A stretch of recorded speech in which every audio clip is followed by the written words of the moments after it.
Alors que le gouvernement a annoncé l'assouplissement de la réforme, les rythmes scolaires rencontrent toujours autant d'opposition. Devant les écoles d'Herblay, une fédération des parents d'élèves se mobilise. Elle fait signer une pétition pour apporter son soutien au maire, ce dernier ayant affirmé ne pas vouloir de cette réforme dans sa ville. Près de 300 parents l'auraient déjà signé. Je trouve que ça va rallonger plutôt la journée des enfants que de les raccourcir. Parce que les enfants seront en garderie avant, seront en garderie après, le temps sera plus long. Ils risquent d'être beaucoup plus énervés, moins concentrés sur leurs devoirs. Donc voilà. Donc après, c'est une réforme qui est à étudier sur le long terme, avec des structures à mettre en place, plutôt que de faire ça dans la précipitation. Je trouve ça lamentable, puisque justement, on n'a pas d'argent. Alors, qui va payer ?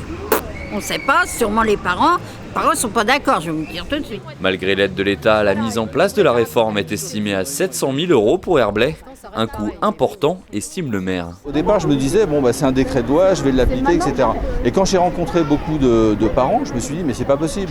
Je ne peux pas continuer à dire qu'on va mettre en place quelque chose qui va coûter cher, qui va endetter la ville et qui ne correspond pas donc aux attentes des parents. Pour les enfants, je ne vois pas ce que ça va leur apporter. Donc du coup, je continue dans cette voie et j'irai jusqu'au bout. Le PS 95 a fait savoir sa déception de voir certaines villes opter pour l'illégalité. Pourtant, Philippe Rouleau ne croit pas à d'éventuelles sanctions du gouvernement. J'ose espérer qu'il n'y aura pas de sanctions financières. Je rappelle quand même que le service minimum n'a pas été appliqué dans toutes les collectivités territoriales.